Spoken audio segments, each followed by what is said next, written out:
Hello everyone. आज हम लोग लेक्चर नंबर 8 डिस्कस करेंगे, जिसमें हम लोग अपने बहुत ही इम्पोर्टेंट सेंसर जो एग्जाम के लिए काफ़ी इम्पोर्टेंट है, हॉल इफेक्ट सेंसर, और दूसरा हम लोग यहाँ पे रिजॉल्वर के बारे में हम लोग जानेंगे। तो स्टार्ट करते हैं अपना लेक्चर नंबर 8।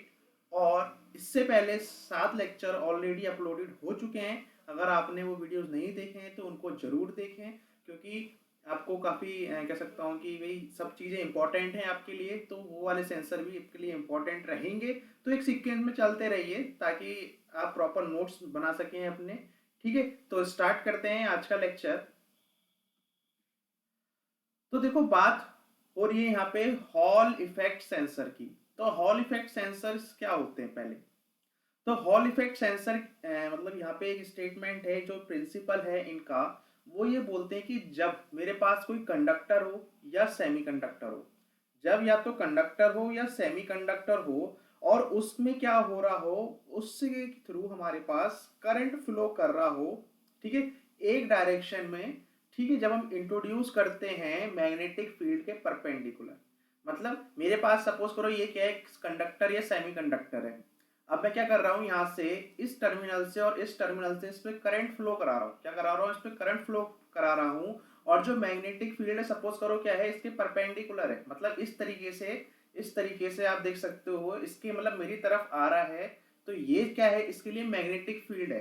तो होगा क्या, अगर इस मैग्नेटिक फील्ड के परपेंडिकुलर में करंट को फ्लो कराऊंगा, तो एक वोल्टेज क्या होगा, हम लोग मेजर कर पाएंगे, जो इस करंट के पाथ के परपेंडिकुलर होगा। क्या होगा, जो इस करंट के पाथ के परपेंडिकुलर होगा, मैं वहां से वोल्टेज को मेजर कर सकता हूं। तो ये इस प्रिंसिपल पर बेस्ड होता है कि अगर हम कोई कंडक्टर या सेमीकंडक्टर पे अगर करंट फ्लो हो रहा है एक डायरेक्शन में कुछ इस तरीके से कि वो मैग्नेटिक फील्ड के परपेंडिकुलर है, तब वोल्टेज को हम लोग मेजर कर सकते हैं, जो इस करंट के पाथ के क्या होगा, बिल्कुल राइट एंगल पे होगा। तो ये जो वोल्टेज हमें मिल रहा है, इसको फाइनली हम लोग बाद में बोलते हैं हॉल इफेक्ट वोल्टेज बोलते हैं, या हॉल वोल्टेज बोल देते हैं। तो ये इफेक्ट है इस मेजरेबल वोल्टेज को लेने का, यही हमारे पास क्या है, हॉल इफेक्ट कहलाता है। यही क्या कहलाता है, हमारे पास हॉल इफेक्ट कहलाता है। तो आप यहाँ से एक चीज देख सकते हो, जैसे ये है हमारे पास। तो आप क्या देख रहे हो अभी यहाँ पे एक चीज आप नोटिस कर पा रहे हो कि यहाँ पे देखो, ये हमारे पास क्या है अभी, ये हमारे पास क्या है, यहाँ से हम लोग करंट को फ्लो करा रहे हैं। यहाँ पे हमारे क्या जा रहा है, अभी करंट जा रहा है। तो ये मेरे पास क्या है, कंडक्टर है। ये मेरे पास क्या है, अभी कंडक्टर प्लेट है, ठीक है, या सेमीकंडक्टर है। इसके थ्रू मैं क्या करा रहा हूँ, यहाँ पे करंट को फ्लो करा रहा हूँ, और जो मेरी मैग्नेटिक फील्ड्स हैं, सपोज करो क्या है, इसके परपेंडिकुलर है। देखो करंट की डायरेक्शन इस तरीके से आपस में कैसे हैं, 90 डिग्री पे हैं दोनों एक दूसरे के। ठीक है, 90 डिग्री पे हैं। ऐसे हमारे पास क्या हो रहा है, करंट फ्लो हो रहा है, और ये मैग्नेटिक फील्ड 90 डिग्री पे है। तो होगा क्या, होगा ये कि हमें क्या मिलेगा, एक वोल्टेज मिलेगा। ठीक है, जो क्या होगा भी, इसके बिल्कुल राइट एंगल पे होगा करंट के पाथ पे। ठीक है, ये तो हमारे पास हॉल इफेक्ट का है। अब ये चार्ज का सेपरेशन कैसे होता है, ठीक है, तो उसको हम लोग थोड़ा सा जान लेते हैं। अब देखो, इसको समझने से पहले हमें फ्लेमिंग लेफ्ट हैंड रूल पता होना चाहिए, जो आप लोगों ने जब अपनी, कह सकता हूँ, जब आपने क्या कहता हूँ कि 12th में जब आपने फिजिक्स पढ़ी होगी तो वहां पे इसको पढ़ा होगा। तो ये क्या बोलता है, फ्लेमिंग लेफ्ट हैंड रूल, हमारे पास क्या होता है, जो डायरेक्शंस होती हैं, हमारे पास डायरेक्शंस होती हैं किसकी, मैग्नेटिक फील्ड की, करंट की, और जो मेरे पास जो फोर्स लग रहा है, ठीक है, जिसको हम लोग बेसिकली लेंज फोर्स बोलते हैं, उन तीनों के मतलब क्या बताता है, इनकी डायरेक्शन का सेंस बताता है हमें।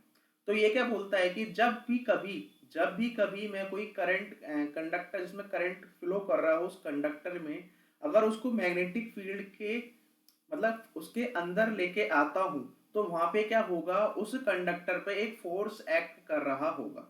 तो ये फ्लेमिंग लेफ्ट हैंड रूल की स्टेटमेंट थी। ठीक है, आपने क्या किया, जैसे ये मेरे पास क्या है, मैग्नेटिक फील्ड्स हैं, आपको दिख रही हैं रेड लाइन से। ठीक है, ये मैग्नेटिक फील्ड्स हैं, ये मेरे पास भी मैग्नेट है।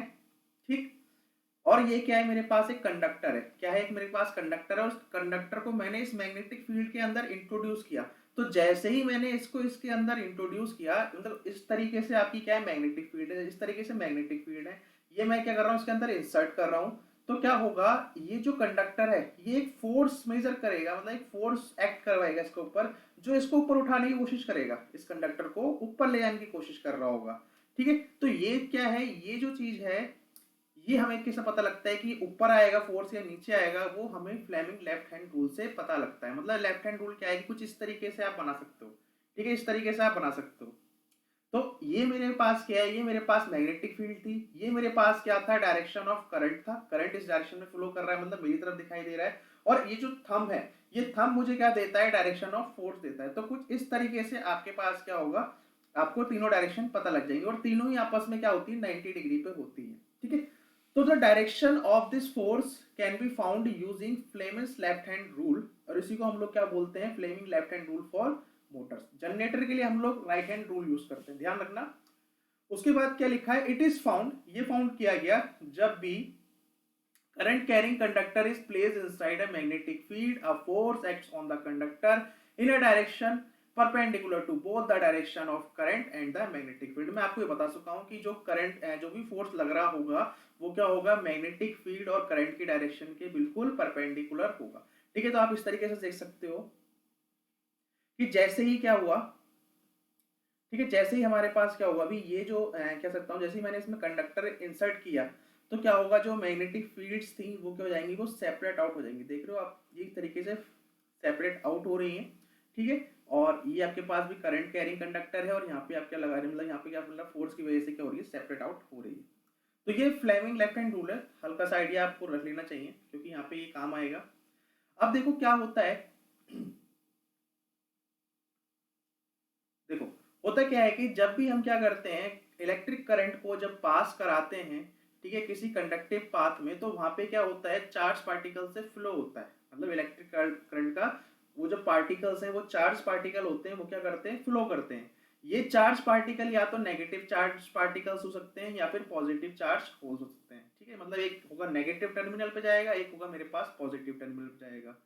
अब अगर मैं क्या करता हूं, एक पतली कंडक्टिव प्लेट लेता हूं और उसको सर्किट के साथ या बैटरी के साथ या कनेक्ट कर देता हूं, तब क्या होगा, उसमें से क्या होगा, करंट स्टार्ट फ्लो करना चालू हो जाएगा, मतलब करंट हमारा स्टार्ट करना शुरू हो जाता है। अब ये जो चार्ज है वो कैसे हो रहा होगा, वो एक स्ट्रेट लाइन में क्या हो रहा होगा, फ्लो हो रहा होगा। ये जो चार्ज आपको दिखाई दे रहा है, ठीक है, ये जो चार्ज आपको दिखाई दे रहा है, ये कैसे फ्लो हो रहा है, ये एक स्ट्रेट लाइन में फ्लो हो रहा है इस प्लेट से। ठीक है, इसी तरीके से जा रहा है ना। ठीक है, तो इस एंड से इस एंड तक एक स्ट्रेट लाइन में फ्लो हो जाएगा। The charge carries will flow in a straight line from one end of the plate to the another end. ठीक है, अब क्या होगा, जैसे ये चार्ज मोशन में है तो ये क्या करेंगे, मैग्नेटिक फील्ड को प्रोड्यूस कर देंगे। तो क्या हो जाएगा, यहाँ पे इनकी एक अपनी मैग्नेटिक फील्ड प्रोड्यूस हो जाएगी इसके अब। अब क्या होगा, जैसे ही आप क्या करोगे, एक मैग्नेट और लेके आओगे इस प्लेट के पास में, तो क्या होगा, जो इसकी मैग्नेटिक फील्ड्स हैं और जो इसकी मैग्नेटिक फील्ड थी, ठीक है, समझ रहे हो ना, इसकी मैग्नेटिक फील्ड और इसकी मैग्नेटिक फील्ड, जैसे ही मैं इसको इसके पास लेके आता हूं, तो क्या होगा, यहाँ पे ये जो स्ट्रेट लाइन पे ये जो चार्ज फ्लो हो रहे थे, वो क्या हो जाएंगे, कुछ अपसेट क्रिएट हो जाएगा। मतलब वहां पे डायरेक्शन इनकी चेंज हो जाएगी, फ्लो की डायरेक्शन थोड़ी सी सीधी ना जाके वो वेरी कर जाएगी, मतलब कुछ अपसेट आ जाएगा वहां पे, और ये रास्ते इस तरीके से हो जाएंगे। ठीक है, आपको दिखाई दे रहा है इस प्लेट पे। ठीक, तो ये जो अपसेट हुआ है, ये अपसेट डायरेक्शन में क्यों हुआ है, क्योंकि यहाँ पे एक फोर्स आया। क्या है, एक फोर्स आया, जिस फोर्स को हम लोग क्या बोलते हैं, लॉरेंट्ज फोर्स बोलते हैं। अब क्या हुआ, इसकी वजह से क्या हुआ, इस मैग्नेटिक फील्ड के डिस्टॉर्शन की वजह से, ठीक है, जो चार्ज कैरियर पे थी वहां पे क्या होगा, नेगेटिव चार्ज इलेक्ट्रॉन क्या हो जाएंगे, एक तरफ डिफ्लेक्ट हो जाएंगे। ठीक है, और जो पॉजिटिव चार्ज हैं वो भी क्या हो जाएंगे, एक तरफ डिफ्लेक्ट हो जाएंगे। मतलब सारे नेगेटिव वाले, जैसे यहाँ पे दिखाई दे रहा है, सब इधर आ गए, और पॉजिटिव वाले सब इधर चले आ गए। तो क्या हुआ, ये डिफ्लेक्शन हो गया, दोनों क्या होगा, बिल्कुल सेपरेट आउट हो गए। दोनों क्या होगा, जैसे क्या होते हैं ना, जैसे क्या करते हैं अभी चाय में, मतलब कहूँ तो मैं ऐसे बोल सकता हूँ कि हमने क्या किया, अभी चाय पत्ती बिल्कुल अलग कर दी और चाय चाय नीचे आ गई।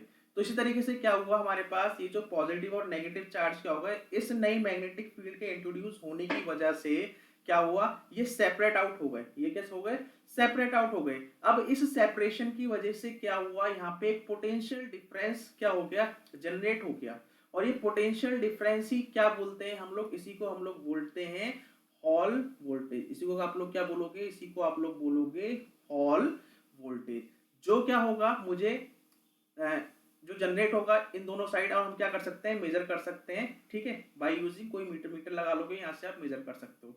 इस इफेक्ट को ही हम लोगों ने क्या नाम दिया है, इस इफेक्ट को हम लोगों ने नाम दिया है हॉल इफेक्ट सेंसर। इस इफेक्ट को क्या नाम दिया है भी, हमने हॉल इफेक्ट नाम दिया है, ठीक है, ठीक। अब देखो, जितनी ज्यादा स्ट्रॉन्गर आपके पास मैग्नेटिक फील्ड होंगी ही, उतने ही ज्यादा क्या होंगे, इलेक्ट्रॉन्स भी डिफ्लेक्ट होंगे। जितनी तेजी से अच्छी आपके पास मैग्नेटिक फील्ड होगी, उतने ही ज्यादा क्या होंगे, इलेक्ट्रॉन्स क्या होते हैं, मतलब दूर दूर भागेंगे। इसका मतलब यह है कि जितना ज्यादा करंट होगा उतने ही ज्यादा क्या होंगे, इलेक्ट्रॉन्स होंगे, और जितने ज्यादा इलेक्ट्रॉन्स होंगे उतना ही ज्यादा क्या होंगे, वो डिफ्लेक्ट हो सकते हैं।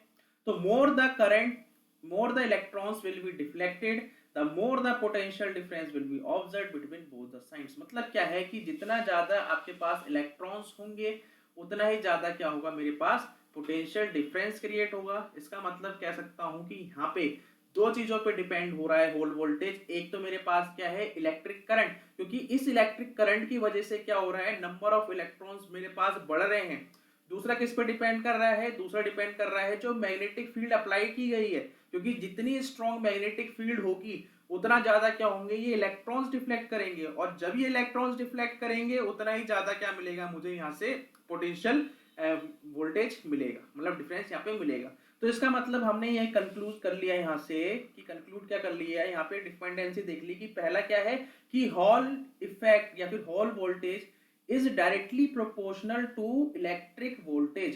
Hall voltage is directly proportional to electric voltage. और जो सेकंड हमने पॉइंट यहाँ पे ऑब्जर्व किया कि जो हॉल इफेक्ट है वो किसके प्रोपोर्शनल है, अप्लाइड मैग्नेटिक फील्ड के। सही है, तो हमने क्या कर दिया, यहाँ से हमने दो चीजें निकाल ली कि एक तो ये डायरेक्टली प्रोपोर्शनल हो गया हमारे पास इलेक्ट्रिक करंट के, और दूसरा हमने क्या निकाला, डायरेक्टली प्रोपोर्शनल है मैग्नेटिक फील्ड के। मैग्नेटिक फील्ड को हम लोग एमबी से डिनोट कर देते हैं, ठीक है, ठीक। तो ये सारी कहानी किसकी थी, हमारे पास हॉल इफेक्ट सेंसर की थी। अब इसकी एप्लीकेशन देख लेते हैं। इसको हम लोग कहाँ पे यूज करते हैं, measurement of fluid level in a container. अगर आपको कंटेनर का फ्लूइड का लेवल को मेजरमेंट करना है तो हम वहां पे यूज करेंगे हॉल इफेक्ट सेंसर का, ठीक है। और का यूज कर सकते हैं, हमें अगर डिस्प्लेसमेंट या डिटेक्शन करनी है ऑब्जेक्ट की पोजीशन को, तब भी हम क्या कर सकते हैं, इस सेंसर का यूज कर सकते हैं, ठीक है। तो ये सारी की सारी जो जानकारी है वो किसके बारे में थी, हॉल इफेक्ट सेंसर के बारे में जानकारी थी। आपको आइडिया लेना है, क्योंकि इससे जो क्वेश्चन बनेगा वो सिर्फ और सिर्फ थ्योरी बेस्ड बनेगा, तो थ्योरी पे ही क्वेश्चन आ सकता है, ठीक है। तो इतना सफिशिएंट है इस टॉपिक से।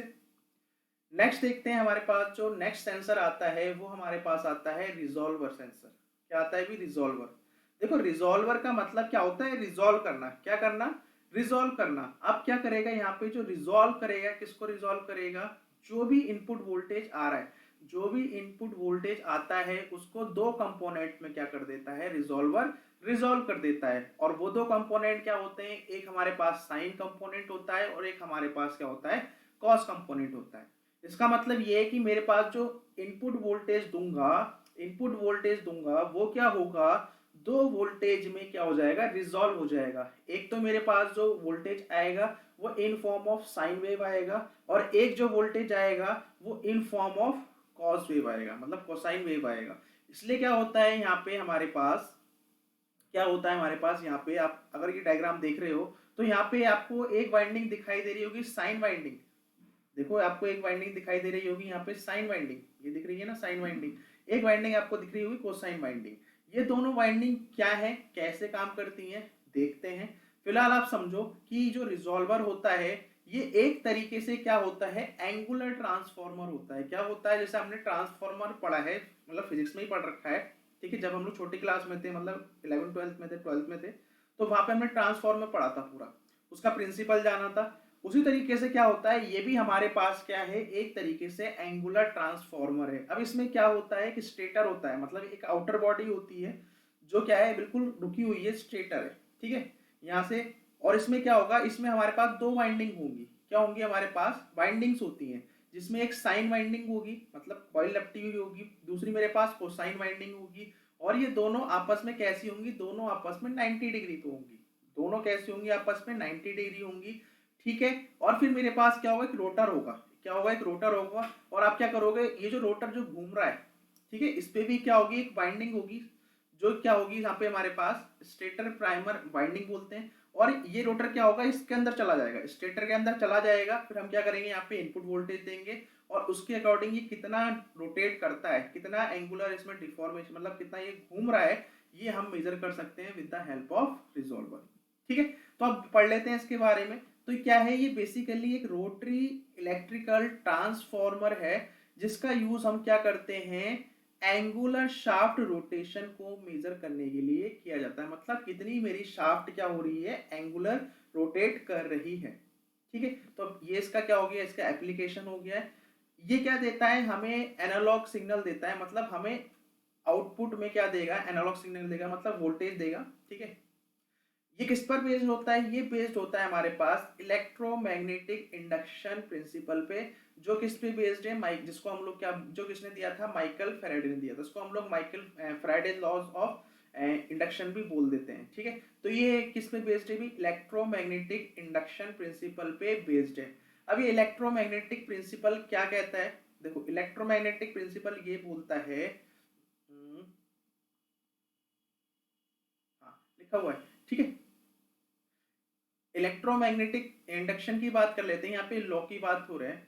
ये क्या बोलता है, ये कहता है कि जब भी हम कभी एक वोल्टेज को, एक वोल्टेज इंड्यूस्ड होगा सर्किट में, जब भी कभी हमारे पास जो कंडक्टर है, जो कंडक्टर है और जो मैग्नेटिक फील्ड है, जो कंडक्टर है और जो मैग्नेटिक फील्ड है, अगर इनके आपस में रिलेटिव मोशन होता है, अगर इनके आपस में रिलेटिव मोशन होता है, तब क्या मिलेगा, हमें वोल्टेज जनरेट होता मिलेगा। मतलब आप इस तरीके से समझ सकते हो, अगर मैं एक डायग्राम बनाऊं यहाँ पे,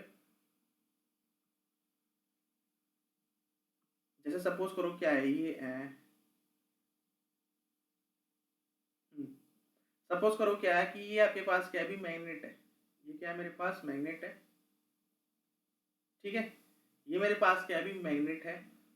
तो इसको मैंने क्या बोल दिया, कंडक्टर बोल दिया। और सपोज करो क्या है कि यहाँ पे मैग्नेटिक फील्ड्स है, ठीक है, ये मैग्नेटिक फील्ड है। अब क्या करोगे, आप इस कंडक्टर को इसके पास या इससे दूर लेके जा रहे होगे, क्या कर रहे, जब आपस में इनमें क्या होगा, रिलेटिव मोशन होगा, जब पास या दूर लेके जाओगे तो क्या होगा, यहाँ पे अगर आप एक बल्ब लगा दो, यहाँ पे एक बल्ब लगा दोगे, तो ये बल्ब क्या हो जाएगा, ये जल जाएगा, ये क्या हो जाएगा, ग्लो कर जाएगा बल्ब। क्यों हो जाएगा, क्योंकि यहाँ पे क्या हो जाएगा, एक वोल्टेज वोल्टेज इंड्यूस्ड हो जाएगा, जिसकी वजह से क्या होगा, ये ग्लो कर जाता है। तो ठीक है, ठीक है। तो ये हमारे पास क्या है, इलेक्ट्रोमैग्नेटिक इंडक्शन का लॉ है। और क्या बोलता है, ये कहता है कि जो मैग्नीट्यूड है इस वोल्टेज का, वो किसके प्रोपोर्शनल होगा, rate of change of flux के। कितना मेरे पास rate of change of flux आ रहा है, मतलब क्या होगा, D phi upon D T, किसके डायरेक्टली प्रोपोर्शनल है, ये जो वोल्टेज आपको मिल रहा है ये इसके प्रोपोर्शनल होता है according to E M I, ठीक है, इलेक्ट्रोमैग्नेटिक इंडक्शन प्रिंसिपल। तो electromagnetic induction, it is the process of using magnetic fields to produce voltage and in a close circuit एक करंट। तो हम करंट भी यहाँ से क्या कर सकते हैं, मतलब प्रोड्यूस कर सकते हैं। तो ट्रांसफॉर्मर भी हमारा किस पे वर्क करता है, ये भी हमारे पास इलेक्ट्रोमैग्नेटिक इंडक्शन पर ही क्या करता है, वर्क करता है, ठीक। तो देखो ट्रांसफॉर्मर में क्या होता है, ट्रांसफॉर्मर में हमारे पास क्या होता है, दो कॉइल्स होते हैं, आपको याद होगा, दो कॉइल्स होती थी, एक को हम लोग प्राइमरी कॉइल बोलते थे, एक हमारे पास क्या होती थी, सेकेंडरी कॉइल होती थी, ठीक है। फिर हम क्या करते थे, यहाँ से हम लोग क्या करते थे, प्राइमरी कॉइल से इनपुट देते थे, क्या करते थे, प्राइमरी कॉइल से हम लोग इनपुट देते थे। इस इनपुट की वजह से क्या होता था, यहाँ पे करंट का फ्लो होता था, करंट का फ्लो होता था। तो जिसकी वजह से क्या होता था, ये जो इनपुट वाली कॉइल है, मतलब ये जो आपके पास प्राइमरी कॉइल है और ये जो सेकेंडरी कॉइल है, इनके आपस में क्या होता था, म्यूचुअल इंडक्शन होता था। क्या होता था, म्यूचुअल इंडक्शन होता था। ठीक है, जिसकी वजह से क्या होता था, एक मैग्नेटिक फ्लक्स जनरेट होता था। ठीक है, ठीक। तो यहाँ पे क्या है मेरे पास, हाँ ध्यान क्या रखना होता है, ध्यान ये रखना होता है कि यहाँ पे फ्रिक्वेंसी क्या रहती है, सेम रहती है। ठीक है, तो इस तरीके से क्या होता था, जिसकी वजह से क्या होता था, आपको यहाँ पे आउटपुट में वोल्टेज मिल जाता था, क्योंकि यहाँ पे जो भी फ्लक्स इंड्यूस्ड हुआ वो यहाँ पे क्या हो गया, आपके पास इंड्यूस हो जाता है सेकेंडरी कॉइल में, जिस वजह से हमारे पास आउटपुट वोल्टेज मिल जाता है। फिर आपने पढ़ा होगा स्टेप अप ट्रांसफॉर्मर, फिर हमने पढ़ा होगा स्टेप डाउन ट्रांसफॉर्मर। तो यहाँ पे देखो, यहाँ पे क्या आता है, एक रेशियो आता है जिसको हम लोग बोलते हैं के। तो क्या होता है, जो मेरे पास प्राइमरी टर्न है और जो सेकेंडरी टर्न है, NP upon NS, primary voltage upon secondary voltage, VP upon VS equals to secondary current upon, ये हमारे पास क्या आता है भी प्राइमरी करंट। तो ये जो रिलेशन है हमारे पास, ठीक है, ये जो रिलेशन है, इस रिलेशन को हमारे लिए क्या है, बस इसको ध्यान रख लेना कि हमारे पास क्या बन जाता है के। ठीक है, ये कांस्टेंट होता है के, जो क्या होता है, ये पूरा रिलेशन होता है। तो इस तरीके से हमारे पास क्या होता है, यहाँ पे ये ट्रांसफॉर्मर वर्क करता है ऑन म्यूचुअल इंडक्शन प्रिंसिपल पे। ठीक है, तो इसी प्रिंसिपल पे ये ट्रांसफॉर्मर वर्क करता है। तो हमारे पास हमने जैसा बताया कि ये जो हमारे पास रिजॉल्वर है, ये क्या है, एक तरीके से एंगुलर ट्रांसफॉर्मर है। क्या है, एक तरीके से एंगुलर ट्रांसफॉर्मर है। तो आप यहाँ पे देख सकते हो, तो ये भी क्या है, हमारे पास एक तरीके से ट्रांसफॉर्मर है, जहां पे हमारे पास क्या होंगी, हमारे पास एक तो प्राइमरी कॉइल होगी, जो किससे अटैच करूंगा, मैं रोटेटिंग शाफ्ट से कनेक्ट करूंगा। जैसे ये हमारे पास क्या है, ये मेरे पास क्या है भी प्राइमरी कॉइल है, इसको मैंने क्या कर रखा है, इस शाफ्ट से, ये जो शाफ्ट है ये रोटेट कर रही है, ये शाफ्ट क्या कर रही है, रोटेट कर रही है। तो इससे मैंने अटैच कर दिया। ठीक है, तो इसके करस्पॉन्डिंग कोई मेरे को क्या मिलेगा, एक वोल्टेज मिलेगा। क्या मिलेगा, मतलब सॉरी, एक वोल्टेज होगा वी इनपुट। ठीक है, वी इनपुट क्या होगा, मेरे पास ये वोल्टेज होगा, जो हम क्या करेंगे, मतलब जो शाफ्ट रोटेट कर रही है, तो बाहर से सप्लाई होगी क्योंकि ये रोटेट कर रही है। ठीक, उस अब क्या होगा, जो क्या करेगी, एक ऑल्टरनेटिंग करंट को क्या कर रही होगी, कैरी कर रही होगी स्लिप रिंग से। फिर मेरे पास क्या होंगी, इसमें दो सेकेंडरी कॉइल होंगी। सपोज करो ये मेरे पास S1 कॉइल है सेकेंडरी की, और ये मेरे पास क्या है, S2 की कॉइल है सेकेंडरी की। ठीक है, इस तरीके से होगा। तो इसमें क्या होगा, जो वोल्टेज आएगा इस टर्मिनल के अक्रॉस, सपोज करो V1 आएगा, और यहाँ पे कितना आएगा, V2 आएगा।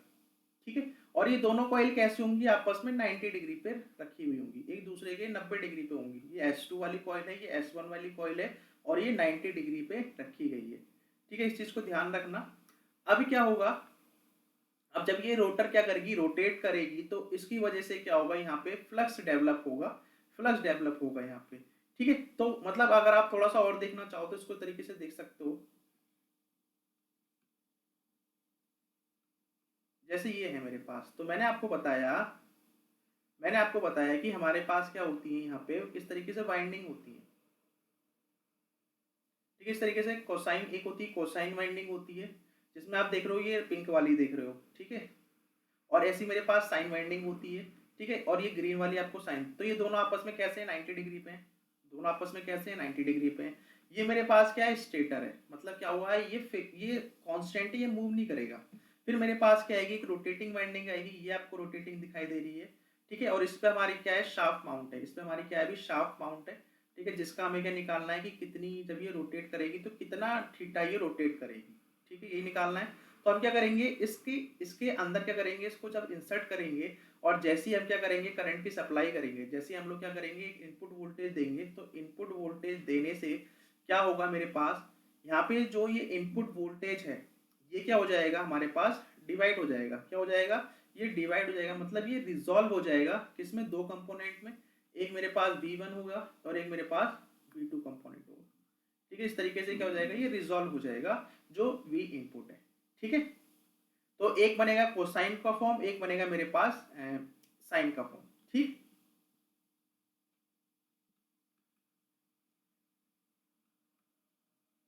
ठीक है, तो इसका मतलब ये है कि हमारे पास ये जो वाइंडिंग है, एक मेरे पास बनेगी कोसाइन वाली और एक मेरे पास बनेगी साइन वाली। ठीक है, और ये जो वी आर आपको दिखाई दे रहा है, ये वी आर हमारे पास वही चीज है जो मैं क्या कर रहा हूँ, यहाँ पे इनपुट दे रहा हूँ। तो यहाँ से इनपुट दे रहे हो तो ये v इनपुट कोसाइन और ये v मेरे पास क्या बन जाएगा, साइन बन जाता है।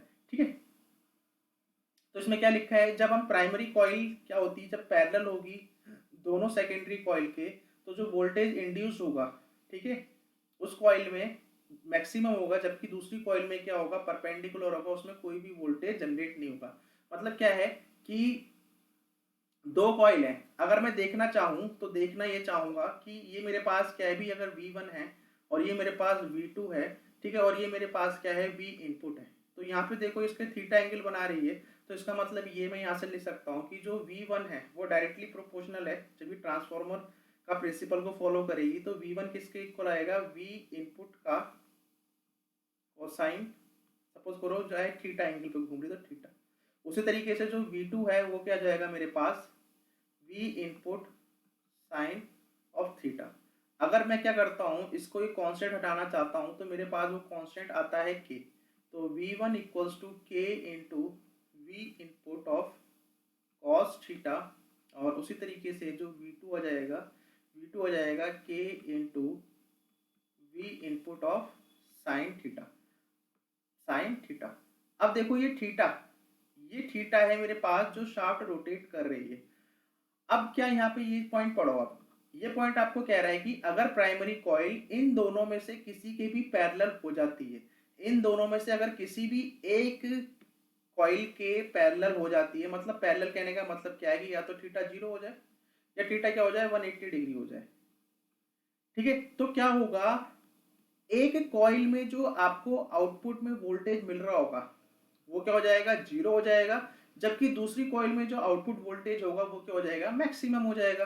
अब जैसे ही आप क्या करोगे, थीटा की वैल्यू क्या रखते हो, ये तो 0 रख लो या 180 रख लो, तो अगर मैं यहाँ पे 0 रखता हूँ तो 0 रखने से क्या होगा, हमारे पास ये वाली वैल्यू तो क्या हो जाएगी, V2 वाली साइन 0 मतलब 0, तो V2 वाला वोल्टेज क्या हो जाएगा, 0 हो जाएगा। और यहाँ पे जब आप 0 रखोगे तो ये कितना हो जाएगा, cos 0 कितना होता है 1, तो ये वैल्यू क्या हो जाएगी मेरे पास, मैक्सिमम हो जाएगी। ठीक है, वो ये बात बोलना चाह रहा है। ठीक है, अब क्या है कि अगर आप क्या करते हो, उसको फर्दर रोटेट करते हो और अगर थीटा की वैल्यू क्या रह जाती है, 90 हो जाती है, क्या हो जाती है, अगर मैंने उसको और रोटेशन दिया और ये थीटा अगर 90 हो गया, तो इस टाइम पे क्या होगा कि आप ये जो फर्स्ट वाली कॉइल देख रहे हो सेकेंडरी वाली, इसमें क्या होगा, जैसी 90 पुट करोगे तो ये वैल्यू क्या हो जाएगी, अब 0 हो जाएगी, जबकि इस पे क्या हो जाएगा मेरे पास, मैक्सिमम वोल्टेज आ जाएगा। तो इसका मतलब ये है कि अगर मैं क्या करता हूँ, शाफ्ट को फर्दर रोटेट करता हूँ, तो उस टाइम पे जो फर्स्ट वाली कॉइल है उसमें क्या हो जाएगा, वोल्टेज उसका 0 हो जाएगा, जबकि सेकेंडरी वाली का वोल्टेज क्या हो जाएगा, मैक्सिमम हो जाएगा। ठीक है, तो हम क्या कर सकते हैं, तो for all other angles in between the secondary coil develops a voltage proportional to the sine and cosine angle between the primary and secondary coil. इसका मतलब क्या है कि इसका मतलब ये है कि दो कंडीशन छोड़ दो, एक वो वाली कंडीशन जब मेरे पास ये जो प्राइमरी कॉइल है ये इन दोनों कॉइल के पैरेलल ना हो, पहली कंडीशन। दूसरी कंडीशन ये है कि जब ये रोटेटिंग कॉइल है, मतलब प्राइमरी वाली कॉइल है, जब ये इन दोनों में से किसी के भी 90 डिग्री पे ना हो, इन दोनों कंडीशन को छोड़ देते हैं, तो जो बाकी कंडीशन जितने भी थीटा होता है, मतलब 0 से ज्यादा होगा, मतलब 20 डिग्री 10 डिग्री 30 डिग्री जितना भी होगा, तो उस टाइम पे क्या होगा, हमारे पास ये V1 और V2 वाला जो एंगल है ये किस पे डिपेंड कर रहा होगा, हमारे पास साइन और कोसाइन के एंगल पे डिपेंड कर रहा होगा। ठीक है, बात समझ में आ रही है। तो इसके लिए बस आपको क्या करना है, ये वाला रिलेशन ध्यान रख लेना है। और के की वैल्यू हम लोग देख चुके हैं, के की वैल्यू हमारे पास क्या है, ये है। ठीक है, NP upon NS is equals to VP upon VS equals to IS upon IP. मतलब क्या है, एनपी मेरे पास प्राइमरी है तो ये सेकेंडरी हो जाएगा, मतलब क्या आ जाएगा, N1 अपॉन N2। ठीक है, N1 upon N2 is equals to V1 upon V2 equals to I1 upon I2। ठीक है, तो इसी पे छोटा सा न्यूमेरिकल मतलब एग्जाम में पूछा हुआ है। तो मैं क्या करूंगा, जब ये मेरे पास सेंसर और एक्चुएटर जब फिनिश हो जाएगा, तब हम क्या करेंगे, जितने भी question sensor and actuator part से आए हैं वो हम लोग पहले डिस्कस कर लेंगे, उसके बाद हम लोग फिर अपना आगे माइक्रो प्रोसेसर की तरफ मूव करेंगे। तो फिलहाल आपको क्या ध्यान रखनी है, बस ये रिलेशन आपके लिए इंपॉर्टेंट हो जाता है। आपको यही ध्यान रखना है कि V1 डायरेक्टली प्रोपोर्शनल हो जाता है V input of cos theta, और V2 डायरेक्टली प्रोपोर्शनल होता है V इंटू साइन थीटा। ठीक है, तो यही मेरे पास क्या है, जो इनपुट वाला वोल्टेज है वो क्या हो गया, यहाँ पे रिजॉल्व हो गया। ठीक है, ये इनपुट वोल्टेज क्या हो गया, हमारे पास रिजॉल्व हो गया। तो मतलब मैं यहाँ पे लिख सकता हूँ कि output voltage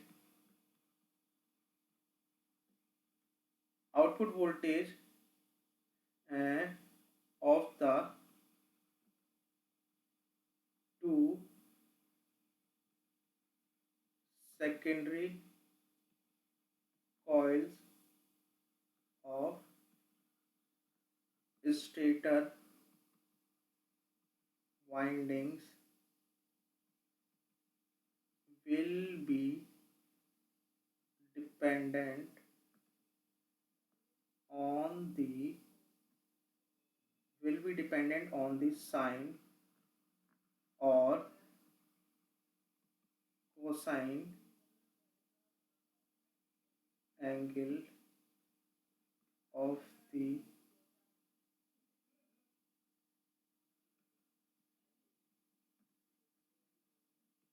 rotation of shaft. Here input voltage of primary coil जो रोटर पे लगी हुई है is resolved into sine and cosine angle between two secondary coils। ठीक है, तो V1 equals to K into V input of cos theta, V2 equals to K into V input of sin theta. This is voltage across first secondary coil, और this is voltage across second coil। ठीक है, तो आपको बस इतना ध्यान रखना है इसमें, और इसी पे क्वेश्चन आपको मिल जाएगा। जब हम क्वेश्चन करेंगे तो आपको समझ में आ जाएगा कि ये मैंने इतनी चीजें क्यों लिखी है। ठीक है, ठीक है, तो आज के लिए ही इतना ही रहने देते हैं। ठीक, तो यहाँ से हमारा हॉल इफेक्ट सेंसर और रिजॉल्वर हमारे पास क्या हो गया, अभी फिनिश हो गया। मतलब ये दोनों हमारे क्या हो गए, सेंसर भी यहाँ पे खत्म होते हैं। ठीक है, तो अब जो नेक्स्ट लेक्चर लेके आऊँगा उसमें हमारे पास इंडक्टोसेन पढ़ लेंगे, जो क्या है, जिस प्रिंसिपल पे रिजॉल्वर वर्क करता था सेम प्रिंसिपल पर, मतलब ट्रांसफार्मर के प्रिंसिपल क्या करता है, वो क्या करता है, हमारा इंडक्टोसेन सेंसर है वो भी क्या करता है, सेम इसी प्रिंसिपल पर डिपेंड करता है। ठीक है, तो इस सेशन को यहीं पे एंड करते हैं। अगर आप पहली बार वीडियो देख रहे हैं और चैनल पे पहली बार आए हैं तो चैनल को सब्सक्राइब करना ना भूलें। वीडियो कैसा लगे जरूर बताइए, इसको शेयर जरूर करना, कमेंट करें, लाइक करें, ठीक है, सपोर्ट करें। तो थैंक यू।